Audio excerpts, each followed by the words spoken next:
हम बस सवाल के जवाब जानना चाह रहे थे, लेकिन हमें दबाने और कुचलने की कोशिश की गई गार्ड के द्वारा, तो हम लोगों ने अपने प्रोटेस्ट को भी वापस ले लिया। हमारा प्रोटेस्ट पीसफुल था बिल्कुल, लेकिन एडमिनिस्ट्रेशन के लोग, गार्ड्स, एचओडीज, फैकल्टीज, बाकायदा हमारे पास वीडियोस हैं उन सबके, वो लोग अपना हाथ चला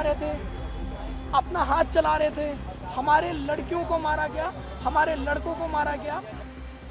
दिल्ली स्थित जामिया मिलिया इस्लामिया विश्वविद्यालय में मंगलवार को राष्ट्रीय स्वयंसेवक संघ द्वारा आयोजित युवा कुंभ कार्यक्रम चर्चा का विषय बन गया है। इस कार्यक्रम में विश्वविद्यालय के वाइस चांसलर प्रोफेसर मजहर आसिफ भी शामिल हुए।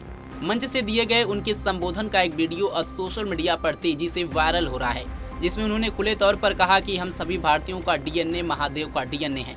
अपने संबोधन के दौरान प्रोफेसर मजहर आसिफ ने आरएसएस के नेताओं का स्वागत और धन्यवाद भी किया। उन्होंने सनातन संस्कृति की प्रशंसा करते हुए इसे विश्व की सबसे अच्छी संस्कृति बताया। इसके बाद उन्होंने यह भी कहा कि हमारे और हर भारतीयों के डीएनए में महादेव का डीएनए है। सुनिए। लोग हैं, उनकी परंपराएं अलग है। यहाँ पे जितने लोग बैठे हुए हैं, हमको ये नहीं लगता कि सबों की मातृभाषा एक होगी, हमको ये नहीं लगता कि सब जो है एक ही संस्कार के होंगे, एक ही संस्कृति में ज्योग्राफिकली एक ही जगह के होंगे, उनका धर्म भी अलग होगा। इसके बावजूद भी हम भारतीय हैं, इसलिए हैं कि हमारे डीएनए में महादेव का डीएनए। एक तरफ जहां वीसी का यह बयान सुर्खियां बटोर रहा है, तो दूसरी तरफ जामिया कैंपस में आरएसएस के इस युवा कुंभ कार्यक्रम का भारी विरोध भी देखने को मिला। कांग्रेस छात्र संगठन एनएसयूआई समेत कई अन्य वामपंथी और छात्र संगठनों ने इस आयोजन के खिलाफ मोर्चा खोल दिया। किसी भी तरह के संभावित हंगामे और टकराव को टालने के लिए प्रशासन ने एहतियातन के तौर पर कैंपस के बाहर भारी संख्या में पुलिस बल की तैनाती कर दी थी, जिसके बाद ये बवाल बढ़ता हुआ दिखा। ऑल पार्टी के साथ मेरा नाम फैजान है और मैं जामिया मिलिया इस्लामिया का एनएसयूआई यूनिट का प्रेसिडेंट हूँ। आज हमने यहाँ पे प्रोटेस्ट ऑर्गेनाइज किया था। उसका रीज़न ये था कि आरएसएस ने यहाँ पे युवा महाकुंभ के नाम से अपना प्रोग्राम कराया था। उस पर हमारे आदरणीय वीसी साहब मजहर आसिफ साहब आए थे, हमारे रजिस्ट्रार मेहताब साहब आलम आते हैं, और बाकायदा उनको इंजीनियरिंग एफईटी ऑडिटोरियम प्रोवाइड किया जाता है। अफसोस की बात यह है कि एनएसयूआई हो, आइसा हो या कोई भी ऑर्गेनाइजेशन हो, अगर हम प्रोक्टोरियल टीम पे जाते हैं कि हमें कैंपस में एक डेजिग्नेटेड एरिया दिया गया है गेट नंबर 18 पे, कि आप वहाँ पे पीसफुल तरीके से अपनी बातें करें, प्रोटेस्ट करें, और वो बिल्कुल कूड़ा जैसा वो है, उस पर फर्श पे बैठेंगे आप तो वहाँ बैठ नहीं पाएंगे, इतनी धूल और मिट्टी है। अभी हमने एक टॉक कराया था, आईएएस गोपीनाथन वहाँ पे आए थे। उस टॉक में वहाँ पे उनकी परमिशन उन्होंने नहीं दी, और आप एडमिनिस्ट्रेशन आरएसएस का प्रोग्राम एफईटी ऑडिटोरियम के मेन कैंपस में करवा रहे हो। और आज के प्रोटेस्ट में हमने प्रोटेस्ट ऑर्गेनाइज किया। हमारा प्रोटेस्ट पीसफुल था बिल्कुल, लेकिन एडमिनिस्ट्रेशन के लोग, गार्ड्स, एचओडीज, फैकल्टीज, बाकायदा हमारे पास वीडियोस हैं उन सबके, वो लोग अपना हाथ चला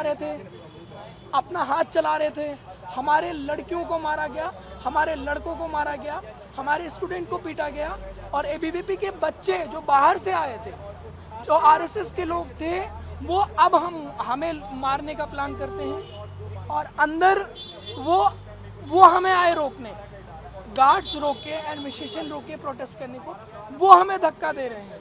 आज मैं एडमिनिस्ट्रेशन से ये सवाल पूछना चाहता हूँ कि आखिर आरएसएस के लोगों को आपने इतनी हिम्मत क्यों दे दी है कि वो रोकने आए हैं हमें? ये सभी लोग, हाँ, मोस्टली लोग बाहर के थे। कार्यक्रम का विरोध क्यों कर रहे हैं आप लोग? कार्यक्रम का विरोध हम इसलिए कर रहे हैं कि कैंपस में जब हम एडमिनिस्ट्रेशन के पास जाते हैं तो वो हमें कोई भी प्रोग्राम करने की जगह नहीं देते हैं। वो कहते हैं कि गेट नंबर 18 पे आप जाइए, आपको वहाँ पे एक जगह दिया गया है। अब सवाल ये है कि आप उनको मेन कैंपस में क्यों मोड़ दे रहे हैं? और जामिया की एक रिवायत रही है, जामिया में आरएसएस के लोग नहीं हैं, जामिया में आरएसएस की चीज़ें नहीं हो सकती हैं। जामिया के एक स्टूडेंट, एक बच्चा विरोध में जुटा पड़ा। आरएसएस की प्रोग्राम करवाया किसने था? आरएसएस जामिया मिलिया इस्लामिया ने करवाया। आप, मेरे पास एक पोस्टर है, उस पोस्टर में लिखा है युवा महाकुंभ, नीचे उसके लिखा है निवेदक जामिया मिलिया इस्लामिया, और साइड में उसके कॉर्नर पे आरएसएस का लोगो है। आरएसएस का कार्यक्रम क्यों नहीं हो सकता? आरएसएस का प्रोग्राम आप अगर कराएं तो आप एनएसयूआई का भी इजाज़त दें कि आप भी प्रोग्राम अपना कराइए। आप अलग अलग पार्टी को भी इजाजत दीजिए। हम तो कह रहे हैं आप कोई हमें कैंपस में एक ऑडिटोरियम, एक लॉन या कोई जगह दे दीजिए, उनको भी प्रोग्राम करने दीजिए, हमें भी करने दीजिए। कैंपस किसी के बाप का नहीं है, कैंपस किसी की जागीर नहीं है। तो इस यूनिवर्सिटी से शिकायत करेंगे आप लोग? इस यूनिवर्सिटी को गांधी ने अरे बनाया, उनको मारा ऑलरेडी उन्होंने। शिकायत कर चुके हैं, हमारी सुनी नहीं जाती है क्योंकि वो बाकायदा खुद ही आरएसएस के लोग हैं, आरएसएस के लोग जुड़े हुए हैं उन्हीं का। आप खुद बताइए, एडमिनिस्ट्रेशन किसी भी और अदर पार्टी को नहीं दे रही है जगह, तो आरएसएस को क्यों दे दे? प्रदर्शन आपका चलता रहेगा? ये प्रदर्शन आज हमने किया, हमने इस आरएसएस के प्रोग्राम को बाइकआउट किया और बहुत जोरों शोर से किया। हालांकि अभी हमने प्रोटेस्ट अपना खत्म कर दिया है। धन्यवाद। मेरा नाम अब्दुल्ला इमाम है और मैं इसी जामिया मिलिया इस्लामिया का छात्र हूँ। और आज हमारा प्रदर्शन कहिए या आज हमारा विरोध या आज हम अपने सवाल का जवाब मांगने आए थे, क्योंकि जामिया मिलिया इस्लामिया एक ऐसी संस्था है जो शिक्षा के नाम से जानी जाती है। ये कोई ऑडिटोरियम नहीं है, ये कोई किराए का हॉल नहीं है कि आप बाहर से किसी को भी उठा के लाओगे और यहाँ कार्यक्रम करवाओगे। ये जामिया मिलिया इस्लामिया हमारा है, जामिया मिलिया इस्लामिया हमारा घर है और हमारे घर में आप बाहरी लोगों को बुला रहे हो, तो हम सवाल आपसे पूछेंगे। हमारे सवाल एडमिनिस्ट्रेशन से था कि क्यों आप किसी को बाहरी लोग को मतलब बुला के कैंपस में कार्यक्रम करवा रहे हो, क्यों बुला रहे हो। हमारा सवाल वीसी साहब से था, हमारा सवाल रजिस्ट्रार साहब से था, लेकिन ना हमसे वीसी साहब मिले ना हमसे रजिस्ट्रार साहब मिले। बाहर के लोगों को ऑडिटोरियम में बिठाकर, बाहर के लोगों को एसी में बिठाकर उन्हें पूरा कार्यक्रम दिखाया गया और हम लोगों के बीच में एक वीसी साहब और रजिस्ट्रार साहब की सेना को खड़ी कर दी गई कि इनको दबाओ, इनको कुचलो, इनकी आवाज़ को दबाओ। हम क्यों दबेंगे आपसे? आप हमारे घर में चढ़ेंगे, आप हमारी छाती पे चढ़ के कार्यक्रम करेंगे और हम सवाल भी ना पूछें? हम यहाँ के बच्चे हैं, हम यहाँ के छात्र, हम आपसे सवाल पूछेंगे।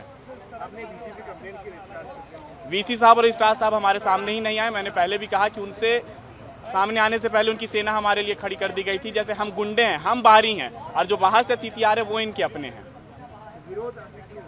विरोध हमारा बस इसीलिए था कि ये कोई किराए का ऑडिटोरियम या फिर किराए का बैंक्वेट हॉल नहीं है। जामिया हमारा है, ये हमारा घर है और आप हमारी छाती पे चढ़ के किसी और को बुलाओगे, क्यों बुलाओगे आप?